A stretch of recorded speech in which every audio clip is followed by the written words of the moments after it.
place for radiant wellness and soul-forward living. Join your host, Jess Juntunen, quantum healer, intuitive, and midwife to the awakening spirit, as we dive into quantum tools, wisdom teachings, and integrated healing pathways for transformation.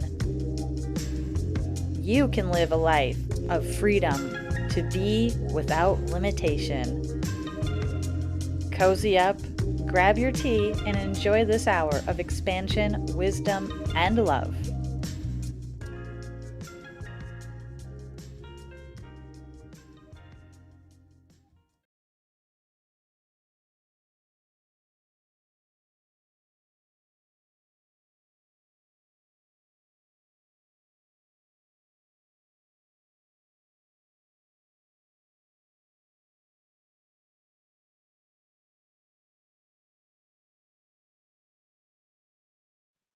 Hello and welcome. We'll try that again with the mic on. Namaste and welcome to Soul Fusion Cafe. I am Jess Juntunen and I was sharing. It's so wonderful to be back here with you again after being gone to Ecuador, and I broadcasted a show while I was there, and then the other two shows I was traveling or I was just really too full and busy to get onto my live because so much was happening there in Ecuador.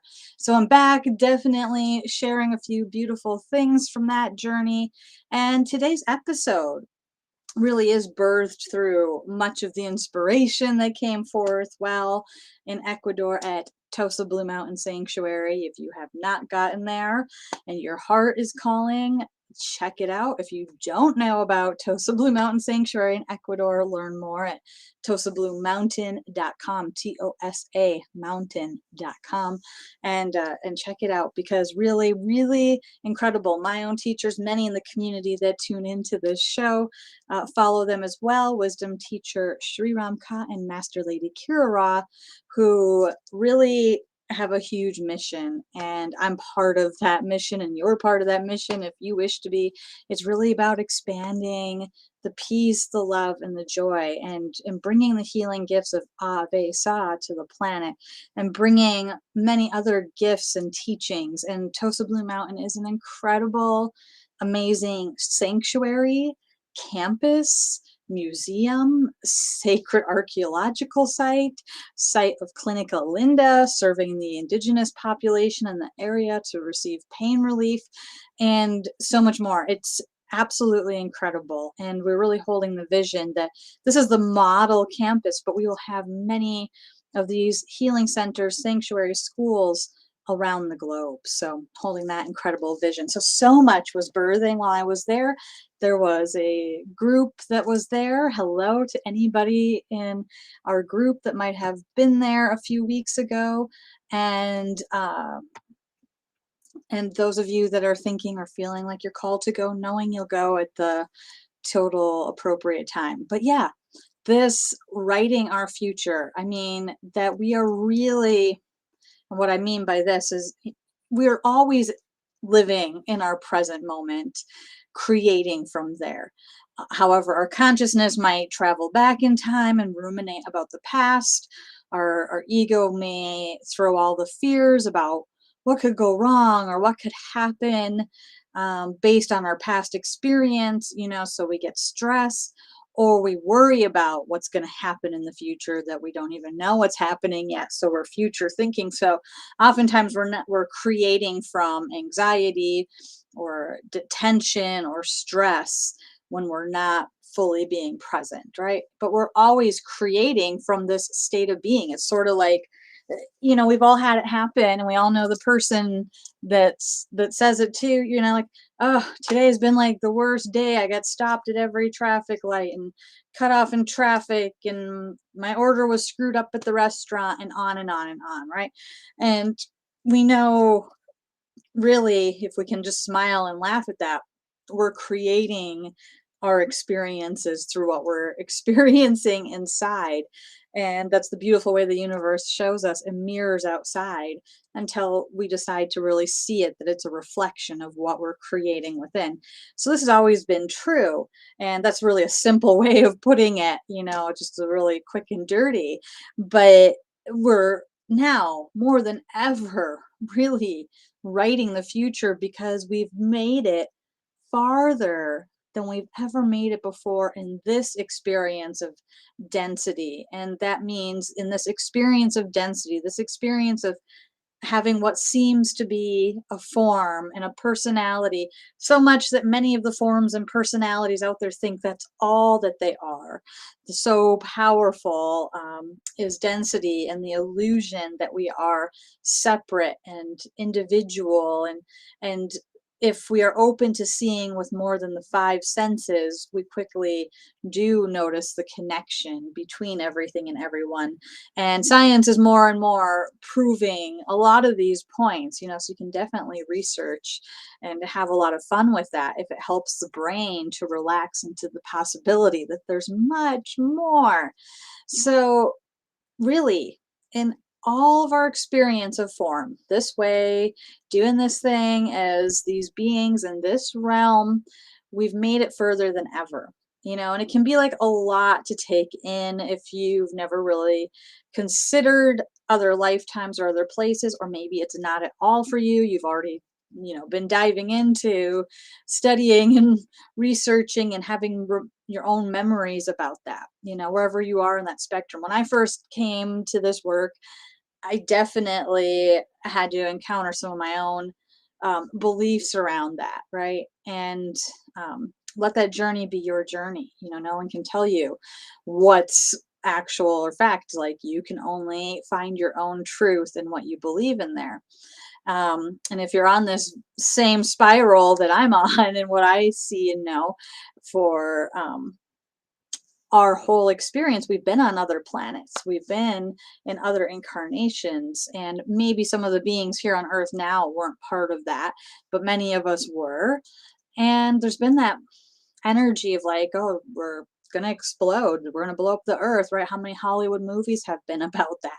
How many books have been about that? How much of our fears are around blowing ourselves up? And like, it is a really real possibility. I am not saying, oh yeah, humans couldn't do that, because we have everything we need right now to do just that in a number of ways, and instead of really focusing there and getting really afraid, because that exact fear has kept so many people from breaking free to this whole idea that we're writing our future, to this whole idea that we are a much larger being and that we ourselves are a reflection and a part of source, and there's no way that it can come from outside of us. It all comes from within us, until enough beings get there, and that moment's here where enough are awakening to the truth of their being without needing outside sources or people to tell them what's the truth, actually knowing within what's the truth about who they are. More and more beings doing that, and we're at this unique, incredible moment because we've made it further than ever before. If you studied about, Atlantis and those times and times and other planets where we had all this other technology, and we think, oh, we were so evolved then compared to now.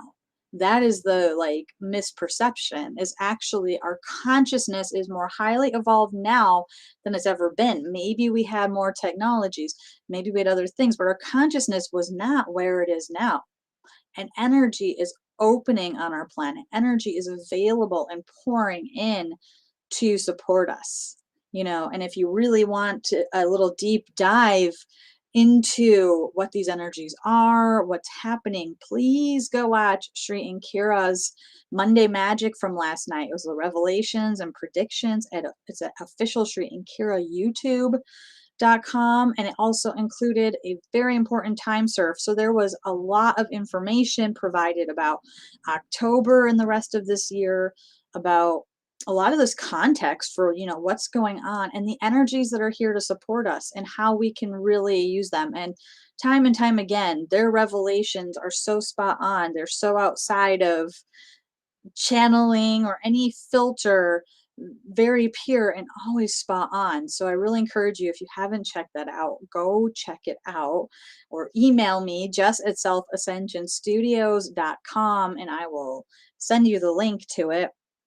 No problem, because there's so much happening right now. And October is the rebirth moment. I know so many of my shows in this year and working with Shri and Kira and what we did with Women Wellness Awakenings, it's been about this birth energy. And you say, wow, I've been in this birth for a long time. Well, that's how moms often feel during labor. It feels like, is this baby ever going to come? Well, we're born, we're in the rebirth now, and everything's new. So whatever has happened for you over the equinox and the full moon and this Mercury retrograde that's still here, we are in, it can feel intense, it can feel compressed. Condensing is a word that Master Lady Kira Ra used, and there is all this energy coming in, and then we have the new moon this Wednesday. So please sign up for the new moon ceremony with me. I'll put my website up. If you go there to the events page, you can register. You have to register to get in. It is a free event, but donations are gratefully accepted, and a portion of those donations go to Clinica Linda as well. So helping people with pain relief. So incredible. And the new moon ceremony is always a blessing. It's all of these moons of 2021 and 2020 have been illuminated new moons. And that means they are carrying a lot of extra energy and very revelatory. And so much is being shown, and they are always like these potent creation portals. So, really, what's birthing for you? And when we're talking about being really present and we're writing the future, right? It's like, what this came up so often during this journey in Ecuador, and it has come for me so many times. And it's that beautiful ensoulment that was shared last night in the messages that came through 2 years ago, the vision of the world where all beings are living in their highest potential for this lifetime. That possibility is now, like, we can live in our highest potentiality. And I had so many cases of seeing my own witnessing my own self and others stepping into their highest potentiality for this lifetime. And I've also witnessed others that said, no, I'm not going to do that, or, oh, I'm not sure I'm going to laterally spin. And these are ways we know is in front of everybody. It's the moment of choice. It's a big choice moment. It has been. And it's like, are we going to say, yes to my highest potential? Let me call it into this timeline. And part of why we had to time surf last night, if you don't know what time surfing is, look up hashtag lineage holders, time surf. We've been doing this for the past several years, and we really had to do that to stabilize things, because it's very, all this concentric dimensionality and spiral time is a very tricky place to navigate. And sometimes we are sliding, and these time surfs are helping us to keep calling in the highest potential in the healing and the timelines. And enough of us doing that with an open heart, we're making a difference. And, all the beings around the world that are like holding sincerity, love, and presence, whatever their path is, if they're operating from there, they're doing this work too, that we're creating for our children and our children's children.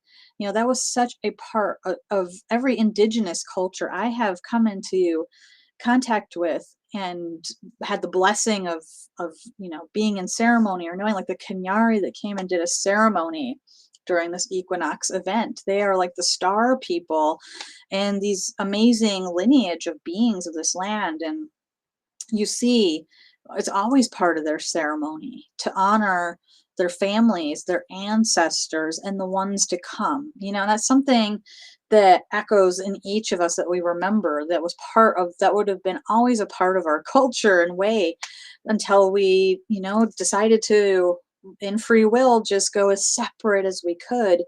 And we're coming back into the oneness. So it's like, can this be the new norm, please, where we think about our ancestors and learn from them, and that we pass on the gift? It's like, the whole adage of planting the tree you're never going to see fully grown. You're not going to lay in its shade. You plant it as a sapling, and your grandkids might enjoy this mighty oak tree, right?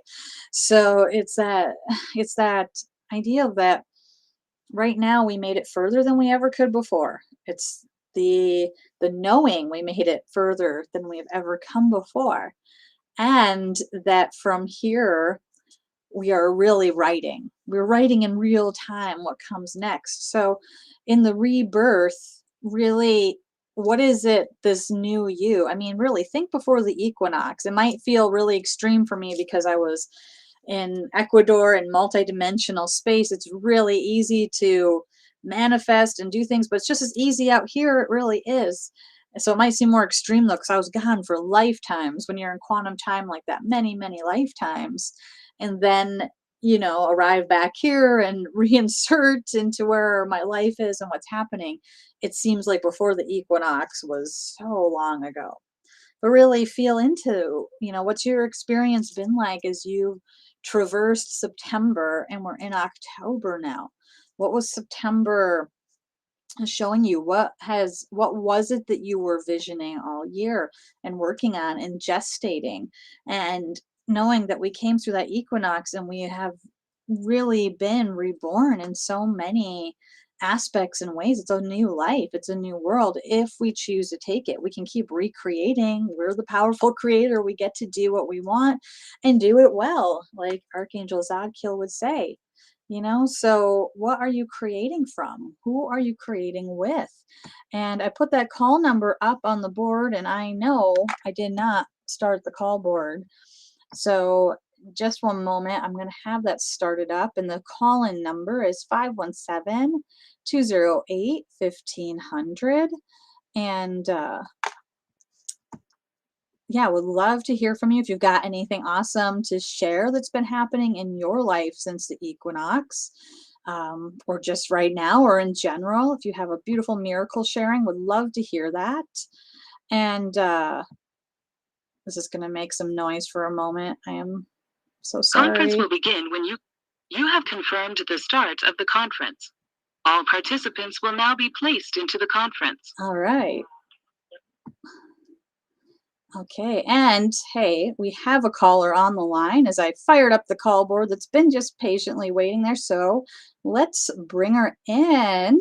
I think I know who this is. Come on in. Hey, Jess. Hi. Hello. Is this Kim? Yeah, I am. I'm just calling in for a mini soul reading for your beautiful energy and Tosa. Thank you so much. Awesome. You bet. Okay. So I'm just going to mute you for a second so there's no feedback, and just I'm smiling as I connect with you and just breathing.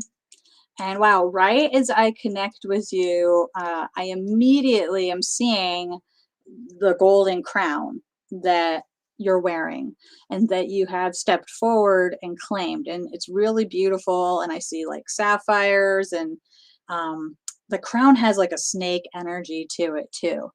And it's there, it's radiating, and you are standing beaming and smiling. And there is like, wow, let's see what just happened there. And the music just popped on. So I love that. And as you are breathing and beaming, you are just being shown with like gold light.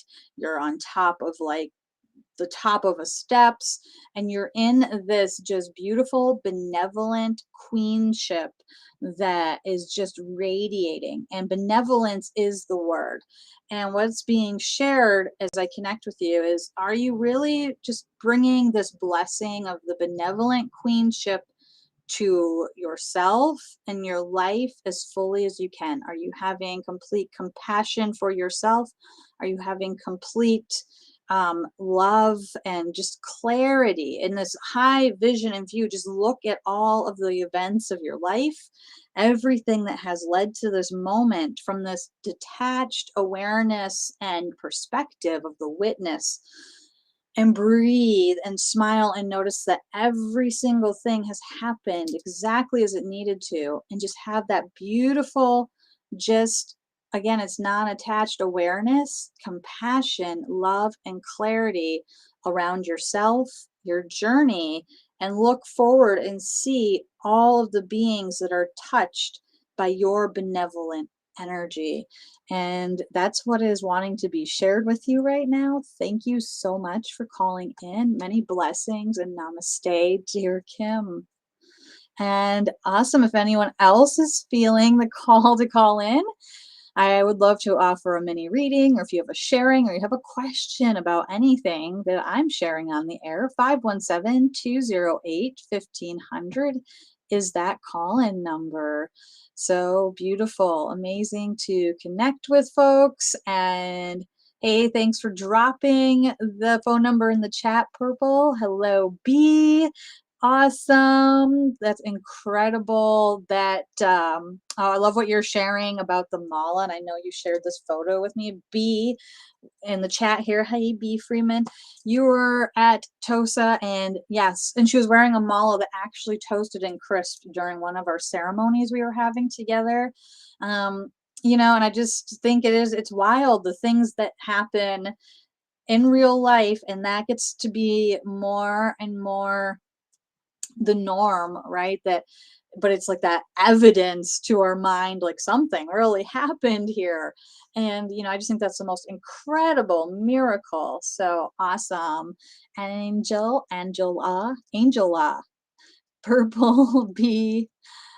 Oh, hello, everybody. Awesome. On YouTube, over at Facebook, and onenesstalkradio.com. And again, 517-208-1500. If you are feeling like calling into that call board, go ahead and give us a ring. And, I just love having the callers and people that call in, because there's always something really beautiful being shared for all of us when we connect into that. When somebody asks for a reading, there's always something for all of us. And that's something Master Lady Kira Ra, with her brilliant, amazing mini soul readings that she would do on air, would share. And it was always true, So when somebody feels that call and comes forward, while it's personal, there's always something there for all of us, because we're all connected, we're all one, and we're all writing this brilliant, amazing future together.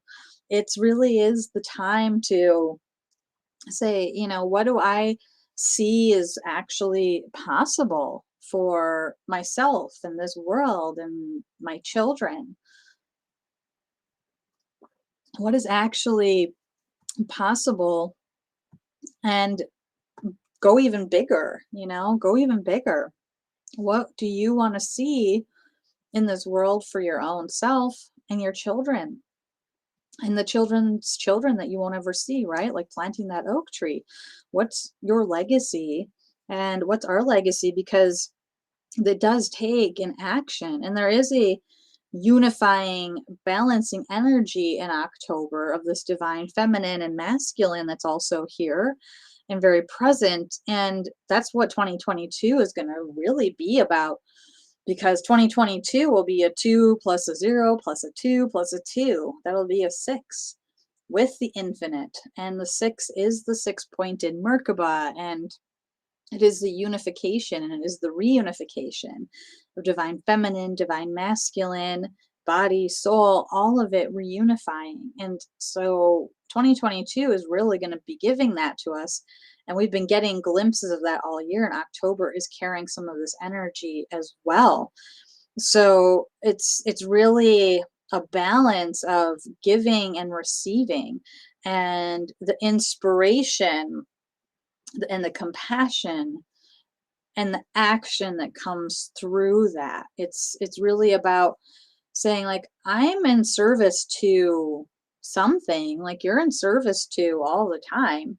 What are you in service to? Where are your eyes focused? Are you focused on the divine and saying, okay, that's, what I'm in service to. And the way that you serve is unique to you. You just have to know and answer for yourself, what am I in service to? And you might need to like take out a pen and paper and journal on this a bit. Like, what or who or why am I in service to? Where's my energy flowing? And when you're really clear about what you're in service to, um, then it's just that makes it that much easier. Every decision that you're making throughout your day, everything that you engage with, who you're around, what's around you, becomes like, am I being in service to right now? And, I mean, it might shift a little, but ultimately, your bottom line of what you're in service to is the same. And the way you do it might look a little different when you're being in service to your body or your boundaries, or when you're being in service to your community or family. But like, what's your guiding principle? Are you in service to the divine that is inspired and moving through you and flowing through you at all times? Or when do you go into the forgetfulness and sleepiness and forget and realize, oh gosh, I've been writing a future full of anxiety because I'm full of anxiety. And what do I do about that now? Yeah. And that's the moment where you laugh. You have to laugh at the ego. I mean, it's really funny, and it will try so hard to sabotage you. It will want you to be in service to it. That's why it's important to keep asking that question of, wait, well, who was I just in service to? What was I just in service to? If you realize you caught yourself and you have a little amnesia and you weren't feeling really connected, what were you in service to? Were you serving fear or a judgment? Fear really is a judgment with an attitude, according to Saint Germain and Archangel Zadkiel, right? Yep, fear is judgment with an attitude.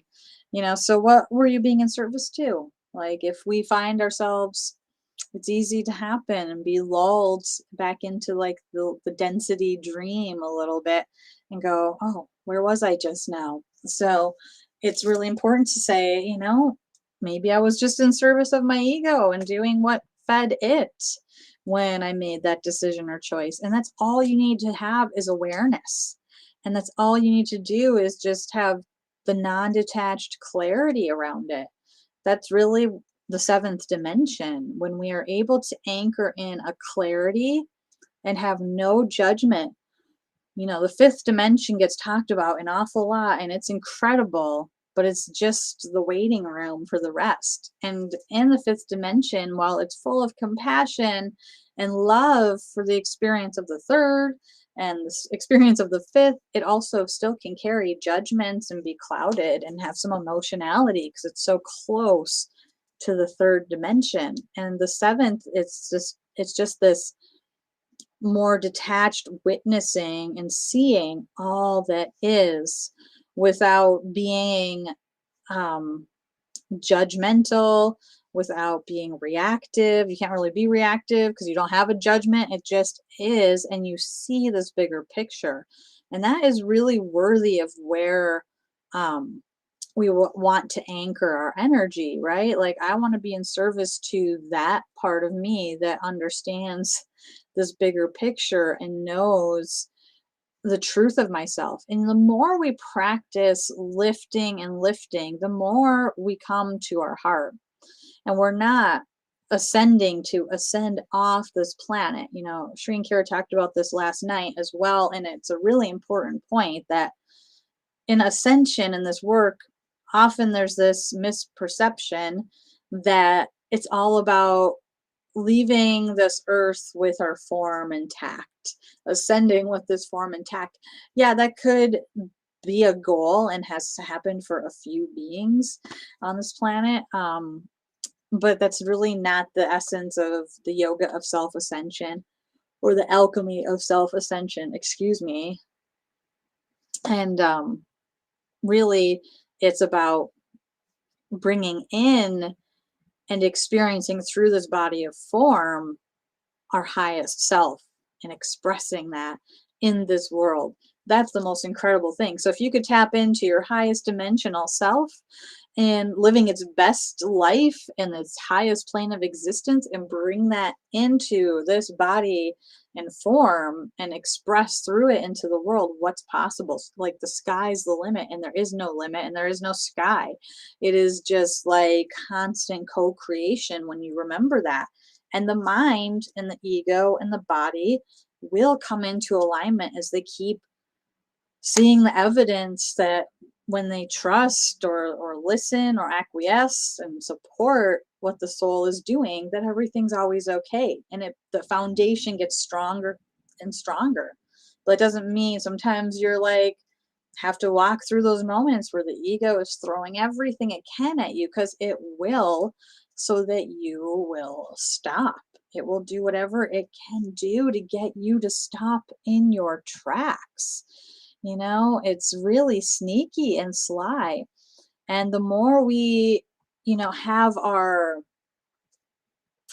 spiritual mission open before us, the more the ego gets sophisticated. Because I see this all the time with clients and beings and workshops and things that have been on their journey of a spiritual growth and consciousness and awakening, and they usually have a really high integrity and want to do the right things, and they are so hard on themselves if they slip and do something or interact in a way or react in a way that doesn't feel congruent with their truth. Like they know the truth of their being, yet they still acted on a belief or fear and had a reaction that they are now judging themselves for and compounding it. That's the ego. It gets so tricky. It will start saying, wow, you're such a spiritual being, why are you still reacting that way? Or why are you still hung up on X? Why do you keep worrying about the same thing? Or you repeat a pattern and go, oh no, I'm still stuck there. The ego so quickly inserts itself that it starts using the spiritual language. It's really is a mind game, right? And it's all in service to it, in service to you playing small and staying safe. It has no other agenda besides, hey, like you gotta stay safe here, and I'll do whatever it takes for you to really, stay stuck. And it really is sticky. But that's the moment when you have to smile at it and say, hey, you know what? You were trying to protect me. You were trying to keep me safe. And I see that now. Thank you. And if you just thank it and love it, maybe you do a few container practices, you can be clear and move forward. Absolutely can happen very quickly. But just realizing that the more you up level, and when you're going through an up level and a lot is shifting, that's exactly when the ego comes up and really says, hey, it's time for me to like knock you back a peg, or this is getting too real. I'm scared I'm going to die. And that's the ego's whole thing. It's like, if we go back to oneness and there isn't a separation or individual, what's the point of what it's doing? And we just have to help it relax. Like, yeah, it has a point, because if we didn't have an ego here, we would not be able to go forward. We would not be able to continue or say yes, because we wouldn't be here. It needs to be here. It helps keep the body safe. It's what keeps you from just walking out into the traffic, because the ego says, hey, that wouldn't be safe. Our body will get hit by a car, right? So it's a very important part of us, but it has its function and job. And it just really got grossly out of proportion and really got fed a lot. And so many egos just think they're the end all be all. We forgot. So it just takes at that time. So I won't say right, but I mean, the best approach in my experience is to love the ego, thank the ego, help neutralize the energy versus judging. If we judge the ego, that's the ego judging itself. I know it gets so crazy. And then you'll feel crazy, which is a sure sign you're ascending. That's an ascension symptom. And you'll wonder if you're crazy or not. So it really is a dance, you know.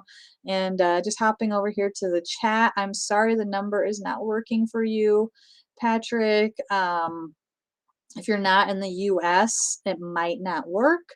So it's 517-208-1500. I don't know if there's a way to do it through Skype, or the other option, you know, shoot me an email. And if there's a question you have or you want to request a reading, you know, I'll get those at my email address and I'll bring them onto the air next week. And you can always contact me at Jess at selfascensionstudios.com. There's my email address up on the screen. I'm sorry, my website address is up on the screen. And if you want to just email directly, it's the Jess at selfascensionstudios.com. Or if you go to that website, there's a contact form you can fill out as well. And yeah, if anybody out there wants to give it a try, hopefully the call board worked earlier, so hopefully it is still working just fine. 517-208-1500. And hello, Gary. Namaste to you as well. I'm so glad, Angela, that that's helping you. The little discussion we're having, and much love, Gary and Purple. You guys are awesome. So yeah, it's just a dance, you know. I think one of the main reasons of even bringing this show and broadcasting this out there is in large part just to be a place that does remind you that you're not alone, you're not crazy, you know, a touchstone and a place where we have a community, beautiful chat going on at YouTube and over at Facebook at the Oneness Talk Radio. And, you know, there's always that touchstone that says, oh, okay, here's the normal. We're the mainstream. You know, Kira would say this, we're the mainstream. We actually are. We might, you know, often say, oh, the mainstream media or mainstream culture, you know, so density mainstream is not the mainstream. That's actually outside the mainstream. It just seems like it is the mainstream and normal because so many people subscribed to this belief system and paradigm for so long, but we're the mainstream. So a huge part of this show is to really help us have a place where we can connect with each other and remember with one another, you know, that we're not alone, and be reminded, you know, like through things that are shared, like, oh yeah, like I've experienced that. And it really helps. We do need support systems. And as we're writing that future, it's like all about communities and networking and support for one another. All of the visions that I have seen, some of these visions I've carried for so long, like since my children were like practically babies, I started dreaming about a birth center, right? And then I talked it into existence during my Self-Ascension Intuitive Counselor training. And we did one of those fun evenings. We had a party and we all came together as if we had met each other after, you know, a year or two since we were together. So everything was discussed in complete present time as if it had already manifested and is true.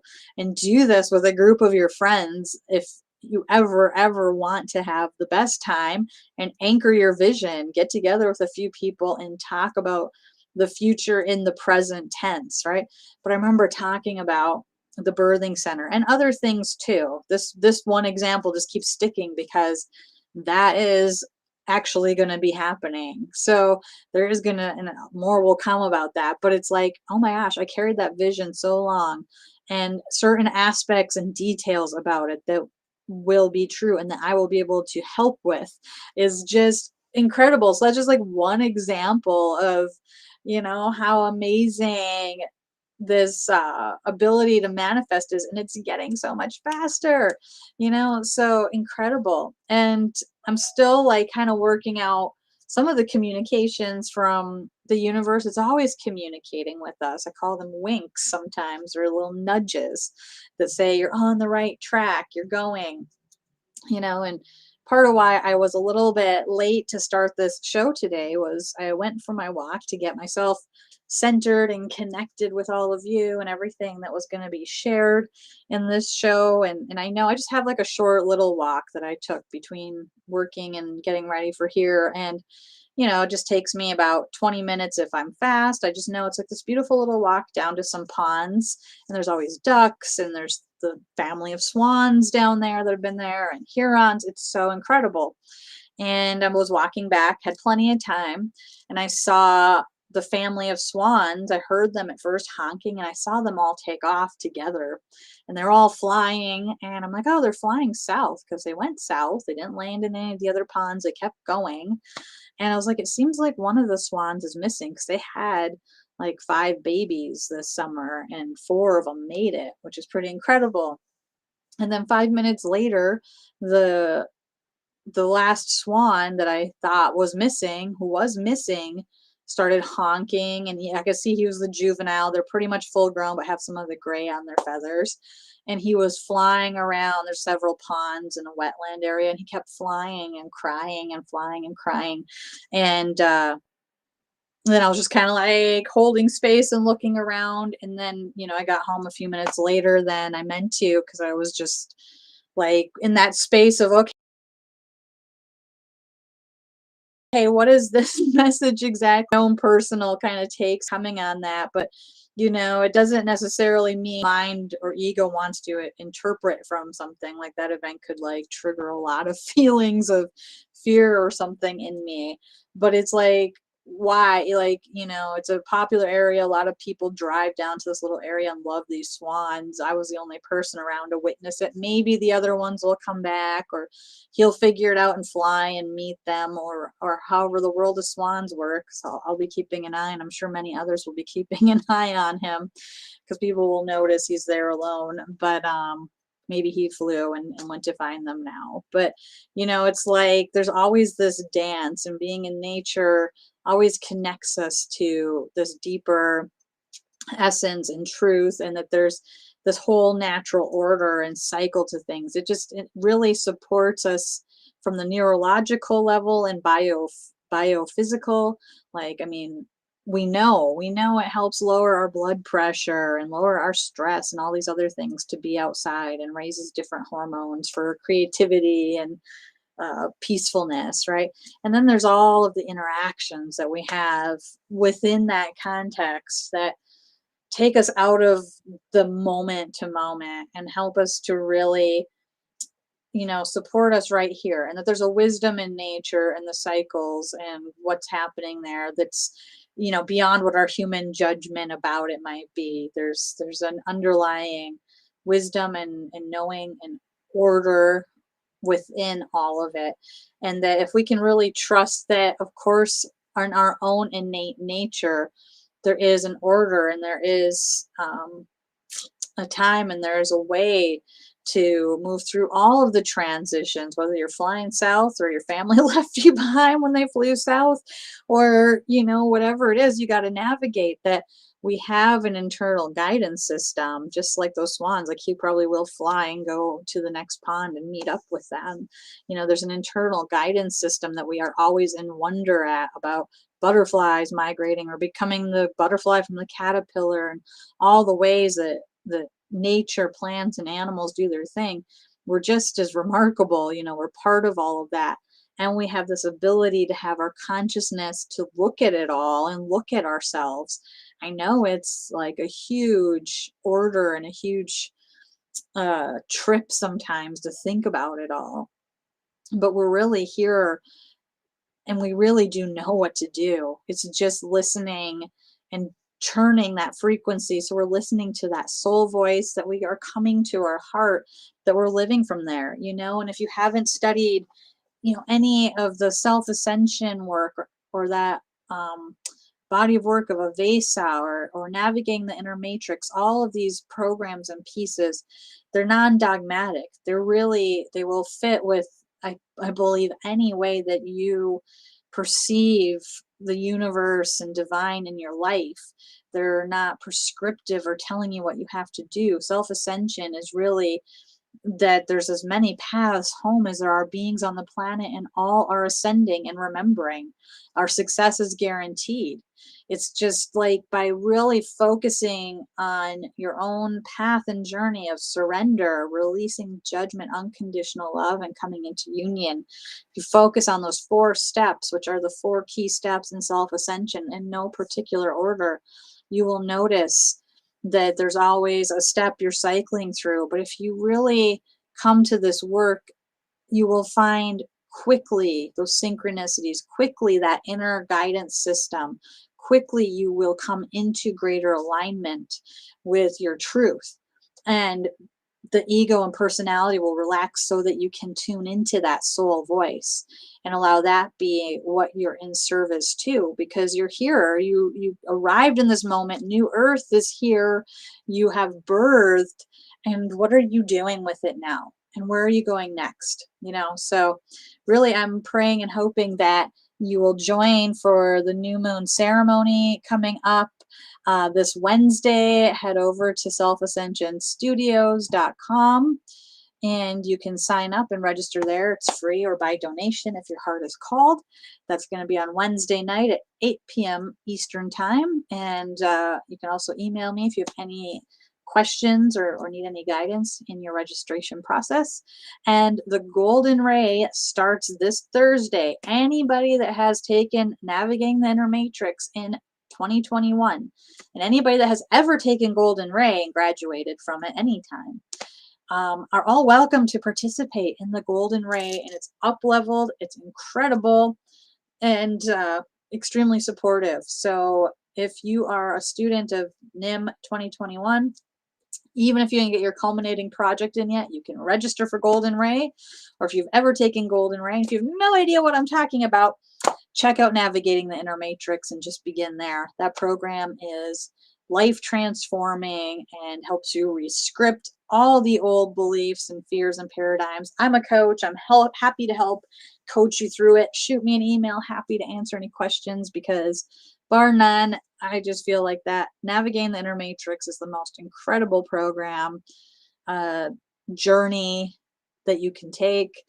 And Golden Ray just is like, you have to have that foundation, and then Golden Ray is just this mystical, incredible attunement process that happens after you laid that foundation. It's also amazing. So check out any of that at shriankira.com or shoot me some questions. I am happy to chat with you about any and all of that. And as we are winding down to the end of our hour, I just want to say thank you so much, and I appreciate all of you and this beautiful soul family. And hey, yoga, I'm glad you got to join in as well. I appreciate all your support, all your love, all your likes, all of your shares. And come back next Tuesday. I will be back next Tuesday at 12 p.m. Eastern, lunchtime every Tuesday. And won't be gone out of town next time, I don't think. So we will be right here, same time, same place. And I look forward to seeing many of you at the new moon and in other places and beyond. So I hope that you have a beautiful, radiant, incredible day. I'm sending you so much love, many blessings, and keep saying yes, keep going, keep shining, keep thriving. Namaste, and many, many blessings. You've been listening to Soul Fusion Cafe with Jess Juntunen. Connect with Jess and learn more at her inspiration hub, selfascensionstudios.com, and over on Instagram at JoyLoveJess and Soul Fusion Cafe Radio, or over at Facebook at Self-Ascension Studios and Soul Fusion Cafe Radio. Thank you for listening. See you next week.